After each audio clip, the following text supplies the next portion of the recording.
The smell of expensive leather and vanilla candles always defined my father's office. It's a scent that used to mean safety. Now, it just smells like a lie. I sit across from him, my hands folded in my lap to hide the shaking. To the outside world, Richard Sterling is a self-made titan, a pillar of the community, and the ultimate family man. To me, he was a god. Maya, you need to understand the optics, he says, leaning back in his mahogany chair. He doesn't look at me. He looks at the stock ticker on his wall. Your sister's wedding is the event of the season. We need a unified front. Your grievances are a distraction we can't afford right now. My grievances. That's what he calls it when I ask where my college fund went. That's how he describes the way my mother's inheritance, money specifically earmarked for my medical school, simply evaporated after she died 3 years ago. I've been working 3 jobs, living on ramen and sheer willpower, while my sister, Chloe, posts photos of her $10,000 engagement ring. I'm not trying to be a distraction, Dad, I say, my voice thin. I'm trying to pay my rent. You told me the trust would be released when I turned 24. That was 6 months ago. He finally looks at me. His eyes are cold, like chips of blue ice. I've spent my life providing for you. I gave you a roof, the best schools, a name that opens doors. And yet, here you are, bean counting like a common clerk. It's tacky, Maya. It's ungrateful. That word, ungrateful, it's his favorite weapon. It's the leash he uses to keep us all in line. If you don't agree with him, you're ungrateful. If you ask questions, you're a traitor. I felt invisible in that moment, a ghost in a house I used to call home. I just want what Mom left for me. I whisper. He stands up, the movement sudden and sharp. Your mother trusted me to manage this family. If the money isn't there, it's because I deemed it better spent elsewhere for the good of the Sterling name. Now, if you're going to continue this tantrum, you can leave. But don't expect a seat at your sister's rehearsal dinner if you're going to wear that face. I walk out of the office, the heavy oak doors clicking shut behind me like a coffin lid. My stepmother, Elena, is in the hallway, adjusting a vase of white lilies. She doesn't look at me, but I see the smirk in the reflection of the hall mirror. I trusted them. I actually believed they had my back. I head to my old bedroom, which has already been converted into a gift wrapping room for Chloe's wedding. My things are gone. My childhood is packed into cardboard boxes in the garage. That was the moment everything changed. Not because I was sad, but because the sadness finally turned into a cold, hard clarity. I wasn't just a daughter to them. I was an asset they had already liquidated. The week leading up to the wedding is a blur of gaslighting. Every time I try to speak to Chloe, she brushes me off. Maya, don't ruin this for me, she says, admiring her French manicure. Dad says you're going through a phase. Just take a Xanax and be a bridesmaid, okay? It's not just the money. It's the way they've rewritten history. At the bridal brunch, I listened to Elena tell a group of socialites how difficult I've been since my mother passed. She sighs dramatically, sipping her mimosa. Richard is so patient with her. Most fathers would have cut her off, but he keeps trying to bring her back into the fold. The table murmurs in sympathy for my saintly father. I sit there, picking at a salad I can't taste. I'm the black sheep, the unstable daughter, the ungrateful one. The betrayal hits its peak on Thursday night. I'm in the basement, looking for a box of my mother's old journals. I need something of hers, some piece of her spirit to get me through the next 48 hours. Instead, I find a shredding bin next to Dad's old desk. It's overflowing. Usually, the housekeeper empties it, but with the wedding chaos, it's been neglected. A slip of paper catches my eye. It has my mother's signature on it, or what looks like it. I pull it out. It's a bank authorization form, dated 6 months after she died. My heart hammers against my ribs. I start digging. My hands are shaking so hard I nearly drop the bin. I find more. Transfers from the Maya Rose Trust to Sterling Global Holdings. Transfers to Elena V. Sterling, personal. They weren't just managing the money. They were looting it. I hear footsteps on the stairs. I quickly shove the papers under my sweater and duck behind a stack of Chloe's wedding favors. It's Dad and his lawyer, Marcus. Is the girl going to be a problem? Marcus asks, his voice echoing in the concrete room. Maya. Dad scoffs. She's a child. She has no resources, no proof, and no spine. I'll keep calling her ungrateful until she believes it herself. By the time she figures out the trust is empty, the statute of limitations on those adjustments we made will be a distant memory. And the wedding costs, paid for entirely by Maya's future. Dad laughs. Chloe gets the Vera Wong, and Maya gets the lesson that life isn't fair. It's poetic, really. They leave, their laughter trailing up the stairs. I stay in the dark, clutching the stolen papers to my chest. I feel sick. The air feels too thick to breathe. They thought I wouldn't fight back. They thought I was the same little girl who used to cry when Dad raised his voice. They have no idea who I am now. I realized then that the family I was trying to save never existed. I was the only one playing by the rules of love. They were playing a game of theft. I drive back to my cramped apartment in a trance. I don't turn on the lights. I just sit on the floor of my kitchen, the stolen documents spread out around me like a morbid jigsaw puzzle. Every paper is a stab in the back. $50,000 for consulting, transferred on the day I was told I'd have to take out high-interest student loans. $100,000 for property maintenance, the exact cost of the pool Elena had installed at the Hampton house. I scream. It's a raw, jagged sound that tears through the quiet of the apartment. I throw a glass against the wall, watching it shatter into 1,000 glittering pieces. I trusted them. I yell at the empty room. I loved him. The collapse is total. For 3 hours, I am a wreck. I cry until my eyes are swollen shut. I feel the weight of every lie they've told me over the last 3 years. I think about my mother, how much she loved him, how much she believed he would protect us. He didn't just steal my money. He defiled her memory. He used her death as a smokescreen for his greed. I look at a photo of the 4 of us from 5 years ago. We look so happy, so perfect. It was all a curated lie. My father is a predator who feeds on the people who love him most. I pick up my phone. I have 17 missed calls from Chloe. Where are you? The rehearsal is in an hour. You're being so selfish. Selfish, ungrateful, difficult. I look at the broken glass on the floor. I could just stay here. I could hide, let them have their perfect wedding, and try to rebuild my life from the ashes. I could go to the rehearsal and apologize, let him pat my head and tell me I'm a good girl again.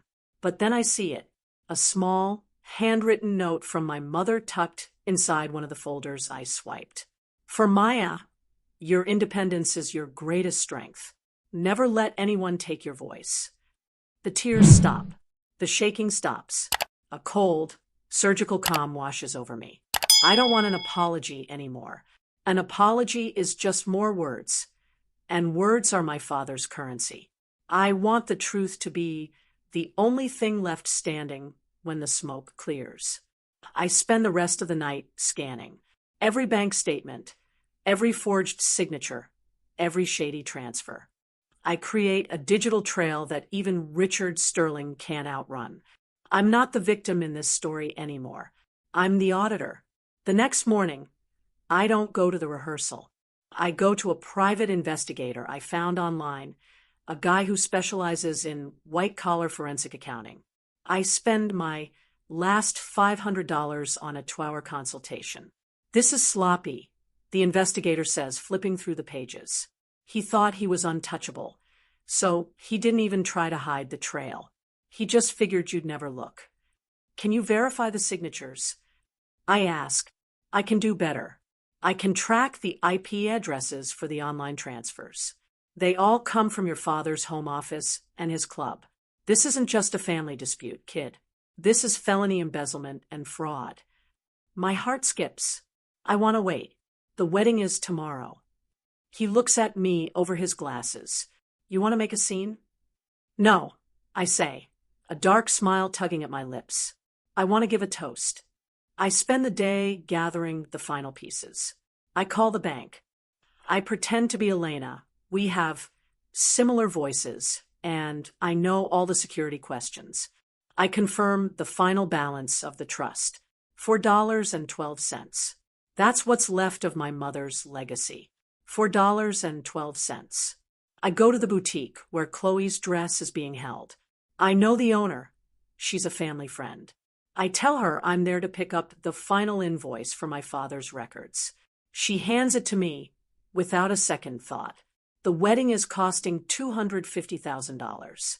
It was paid for with a direct wire from the trust account 3 weeks ago. I feel a strange sense of detachment now. I'm watching myself move, watching myself plan. I go home and put on my bridesmaid dress, a hideous shade of blush that Elena chose because it washes me out. I look at myself in the mirror. You're ungrateful, Maya, I whisper to my reflection. Let's show them exactly how ungrateful you can be. I prepare a slideshow. Chloe had asked me months ago to put together a family memories presentation to play on the giant screens during the reception. She wanted photos of us as kids, of Dad and Mom, of the sterling legacy. I have the USB drive in my hand. It has the photos, but it also has the receipts. I've set it up so the first 3 minutes are beautiful. Piano music, childhood vacations, smiling faces. It's the perfect illusion act, but at the 4-minute mark, the music stops. The discovery phase is over. Now, it's time for the execution. The wedding day arrives. The St. Regis is dripping in white orchids. The guest list is a who's who of the city's elite. Senators, CEOs, socialites. Everyone is here to witness the union of the year. I see my father in the lobby. He looks radiant. He's wearing a tuxedo that probably cost more than my car. When he sees me, he actually has the nerve to smile. Glad you could make it, Maya, he says, clapping a hand on my shoulder. The weight of it makes my skin crawl. I knew you'd come around. Family is everything, isn't it? Everything, I agree, my voice steady. I've got a little surprise for you later, he whispers. I'm going to announce a new foundation in your mother's name. It'll look great for the press. I might even put you on the board. A board position. Another golden cage. He's trying to buy my silence before I've even opened my mouth. He thinks he's won. That sounds perfect, Dad. I walk away and find the AV technician. He's a young guy, bored and distracted. Hey, I have the updated slideshow, I say, handing him the USB. The one we tested yesterday had a glitch. Use this one. It's titled, The Real Sterling Legacy. You got it, miss, he says, plugging it in. I walk to the bridal suite. Chloe is a vision in white lace, but she's screaming at a makeup artist because her contour is too heavy. Elena is drinking champagne, looking like she just won the lottery. Oh, Maya, Elena says, barely glancing at me. Make yourself useful and find the flower girl. She's wandering somewhere. Actually, Elena, I wanted to thank you, I say. She pauses, her glass halfway to her lips. For what? For showing me exactly who you are. It made what I have to do so much easier. She frowns. What are you talking about? Are you drunk? Just high on the truth, I say, and I walk out. The ceremony is a blur.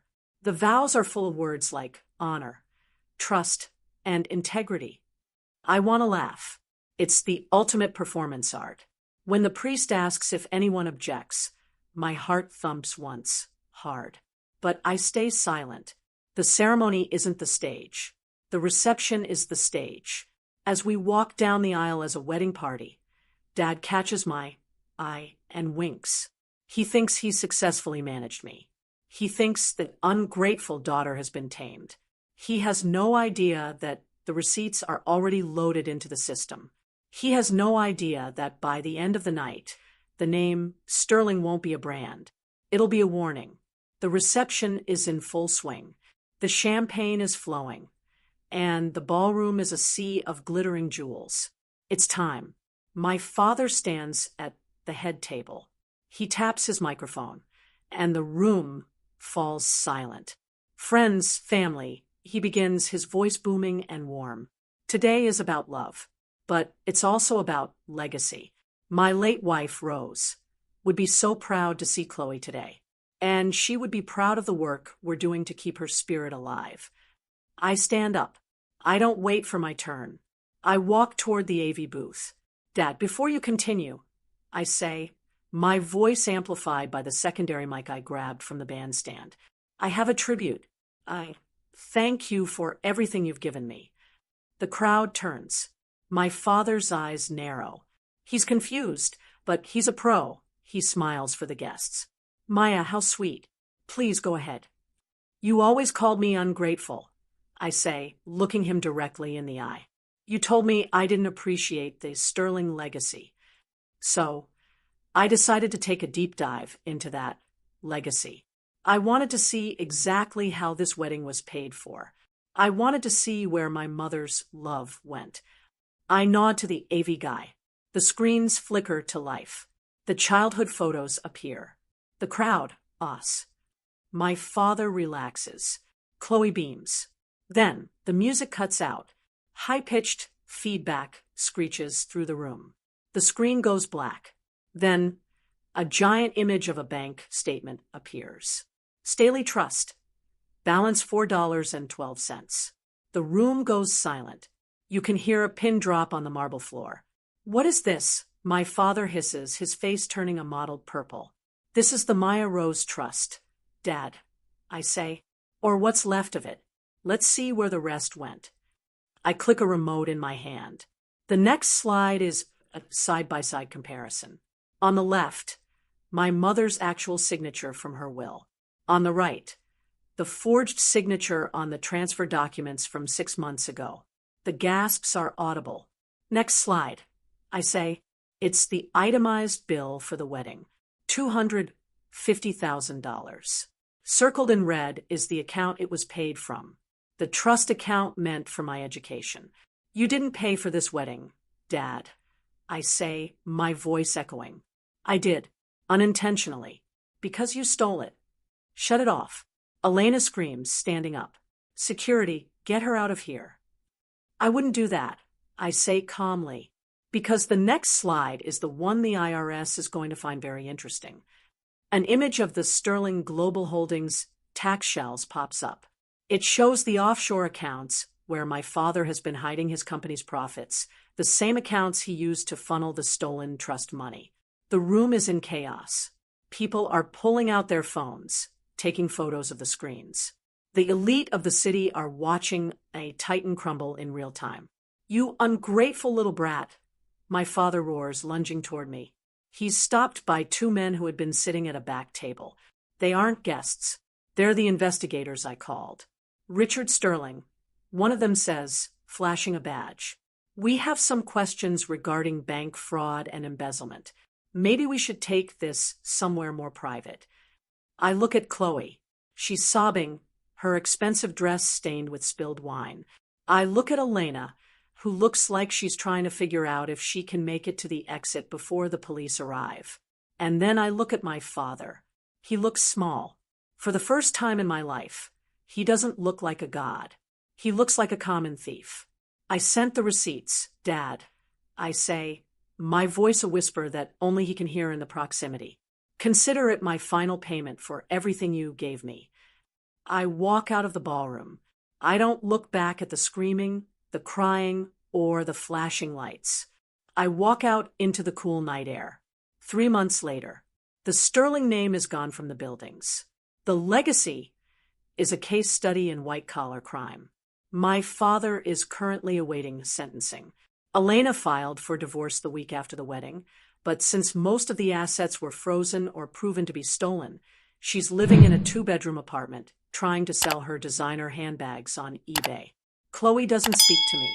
She blames me for ruining her life. She doesn't realize that her life was built on a foundation of theft. She'd rather live in a beautiful lie than a messy truth. I, on the other hand, have never felt lighter. I didn't get all the money back. Most of it was gone, spent on the illusion of grandeur. But I got enough.